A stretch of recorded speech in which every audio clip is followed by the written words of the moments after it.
Jonathan Greenblatt, CEO of the Pro-Israel Lobby Anti-Defamation League, calls for strict censorship on social media platforms like X, Instagram, and TikTok. He says it's time for companies to knock the anti-Zionists off the platforms once and for all. Again, he fucking name dropped me again. This dude is going on every broadcast, brother. Holy moly. And I know there's a... You bought his shoes after that? Yeah, his shoes are bomb. Okay. Yes, I did. He got canceled, and then his shoes were... obviously about to be discontinued. So I bought as many of his shoes as I possibly could, because once I find good shoes, once I find good basketball shoes, I realize that they're never going to make them again, I have to buy as many as possible. You don't understand how that works, do you? Kyrie Irving. Yeah, I got hella Kyries for cheap. It was like $30 a pop. Are you kidding me? Can I have one pair? I've gifted so many. I've gifted some to Nice. I gave one to Nicewig. I gave one to Ted Nivison. Nicewig even lost them. I'm sure reselling those are nutty. I'm never gonna do that. What is this? This was the post. Yeah, this is this was the Amazon I mean, it was ridiculous. This was the Amazon documentary Hebrews to, I'm not going to say it, Wake Up Black America. Again, I told you the background of it was like the Jewish participation in the African slave trade and like chattel slavery. Was this before or after Ted tried to poke your eye out? This was before. But I've balled with him since he tried to poke my eye out. Let's see what he had to say again. Where you have graduation speakers spreading blood libels, in an environment where you have social media influencers making baseless claims, people like Hasan Piker over on Twitch, or there's others on TikTok. And like, what am I doing? Can you just say what I'm doing?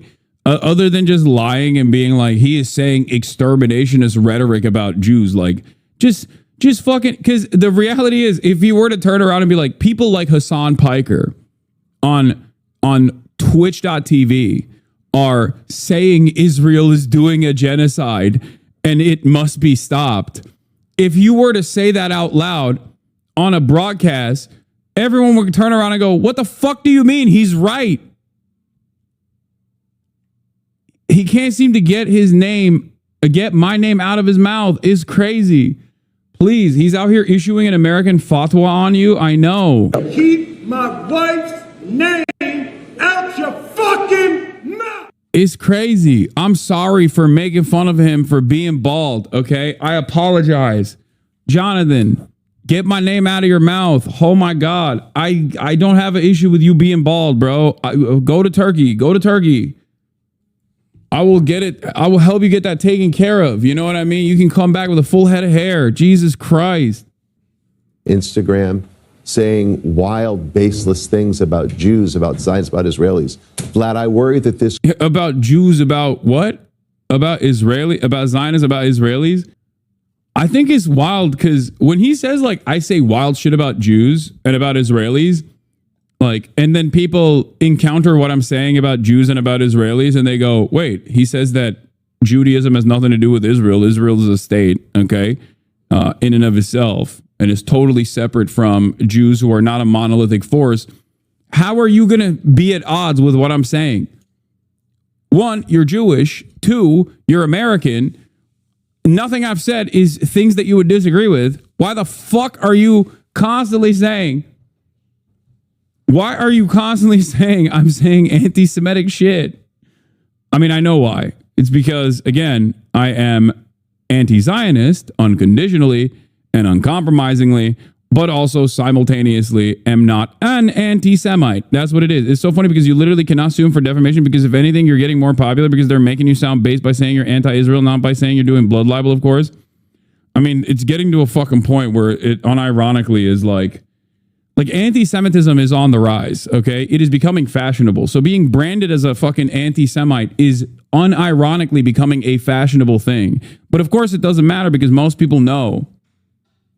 Most people know that Like the actual anti-Semites know I'm not anti-Semitic. That's why they fucking hate me. It's like whenever annoying shitters, right-wingers will like concern troll or virtue signal like they care about trans people to turn around and say I'm transphobic.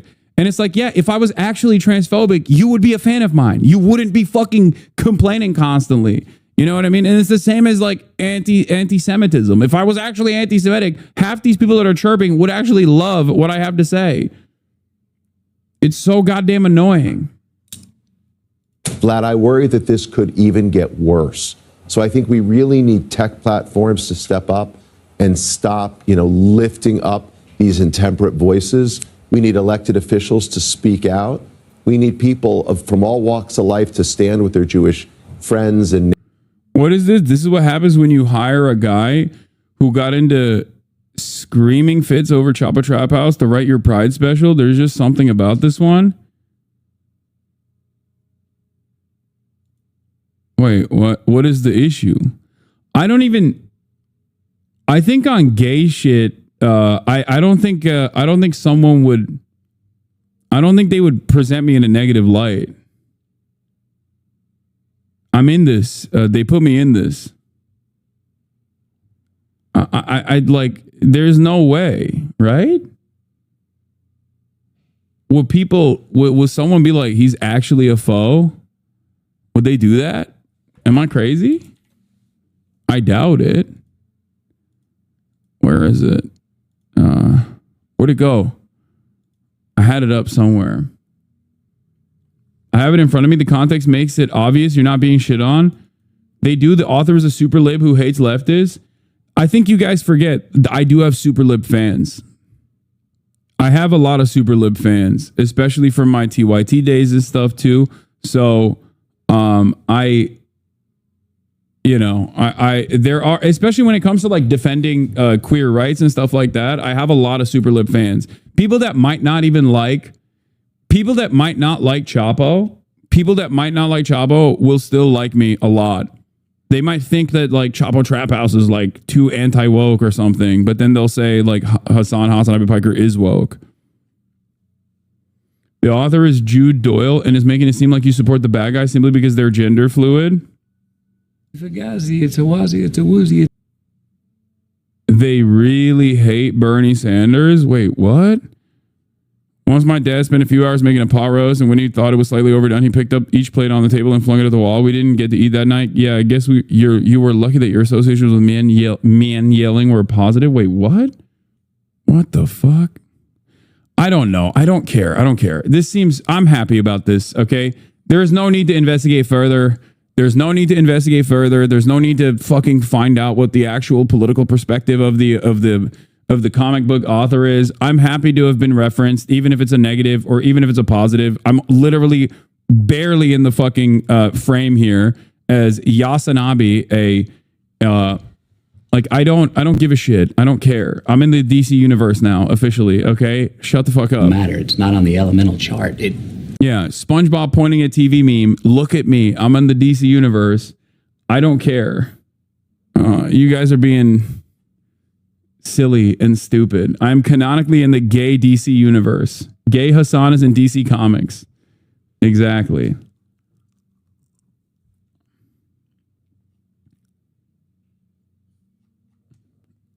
Even though they did say I'm washed, 60K views in 10 hours. It is what it is. Okay. Here, let's watch the rest today, of it. Maybe show up for their own walk next weekend and say we won't be intimidated by the bigots. Because I look at social media now, and many of these platforms. I mean, I think the reason why Jonathan Greenblatt is constantly mentioning my name is because he wants to stop mainstream media outlets from like referencing me in a positive way. You know what I mean? I guess that's the reason. That's probably what's going on. A characteristic that I see is what you're describing: anti-Semitism, racism, misogyny, and the spread of misinformation. So how to combat that? What is the ADL doing? I mean, are you having conversations with the leaders of these companies to at least try to remove that nefarious content from their platforms? Like, this guy has no fucking clue who I am. You know what I mean? I am just a name that he just dropped. He will forget about that in the immediate aftermath of this conversation. He will forget. He does not give a shit. He's like, well, you are the guy. You're the guy who takes out vicious anti-Semites. So are you doing anything to deal with the vicious anti-Semites? Yeah, Vlad, we've talked about this before over the years. And it's kind of weird because, like, on the one hand, regular media outlets, like mainstream media outlets, are now also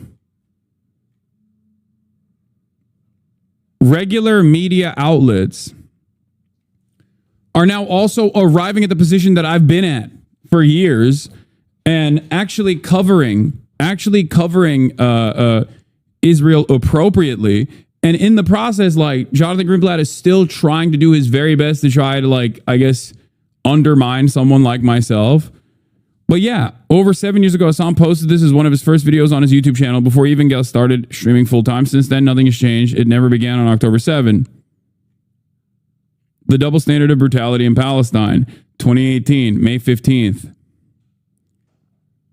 Important to point this, Matt Lex says, important to point this consistency out and also make it clear that it should have been everyone's understanding of Palestine and that those in media who weren't on this sort of timing by 2018 are not credible or in fact suspect. Like, I've been doing this. Do these networks not invite you on for, like, table discussions? They would.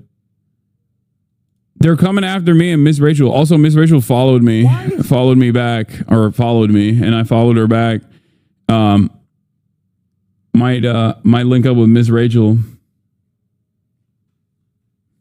I like that as I'm in the process of the ADL hunting me and deplatforming me, this guy consistently is spamming, hey man, check this video about the ethical evaluation of Luigi Mangione's case about how let's talk about the ethics of, like, assassinating a healthcare CEO. This is a video I said I was going to watch initially, but, like, perhaps not so close to the ADL calling me out by name once again on numerous media outlets. Like, I think a lot of you are a little bit schizophrenic and completely and utterly delusional in terms of how this kind of stuff works. Are you okay? Do you have a severe inability to fucking read the room? He vallahi ben yeni geldim. El Salvador soğuk. Amına koyacağım seni şimdi. Göndereceğim, Erdoğan'a söyleyeceğim, Silivri'ye göndersin seni. Özgün. Silivri soğuktur, El Salvador da soğuktur. Götüme girecek şimdi.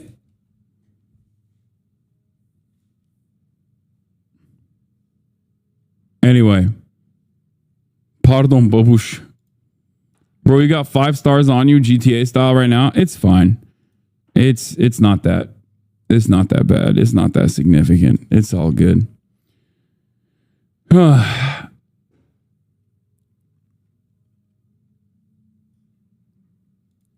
We're gonna do Welcome Fest as well. We're gonna do Welcome Fest Reacts, rather.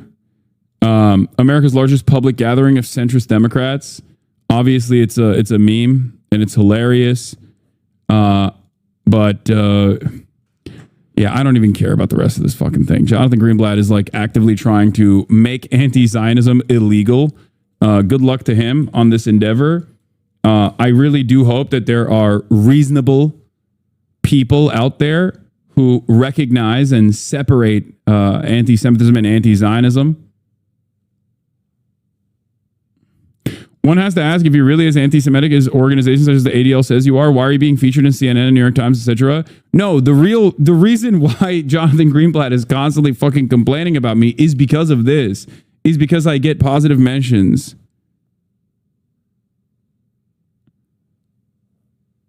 Is because I get positive mentions in a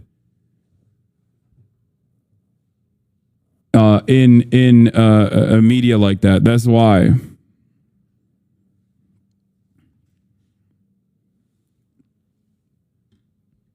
Hasan, have you already covered the One Piece Season 2 event casted for Netflix Tudum with Chopper reveal? No.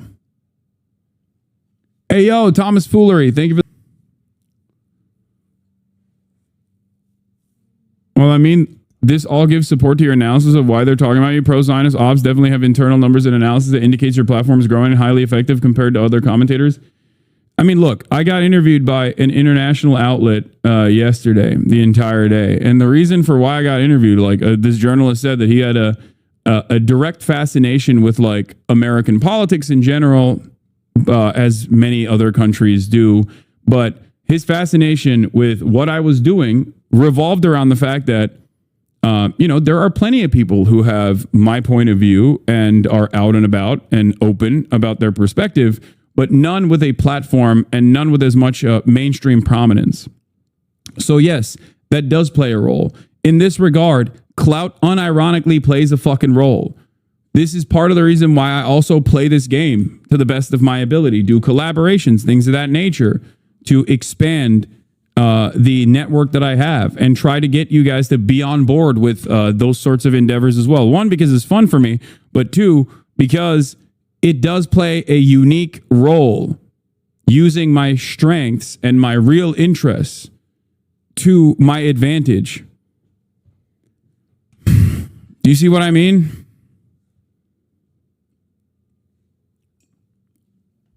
Because in the aftermath of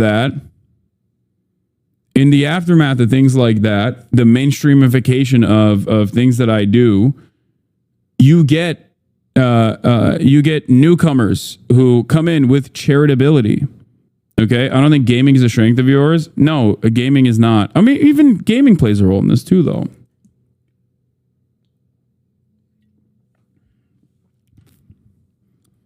It's not artificially crafted. It's not like me saying, "Oh, I'm faking." It's not me trying to deliberately find a thing that people would be interested in or things that people would be invested in to make it seem like, I have shared interests. It's just like, these are my real interests. If I don't like something, I don't fucking entertain it. As you guys know, I'm very stubborn. Thomas Foolery with another 20 gifted subs. Goddamn.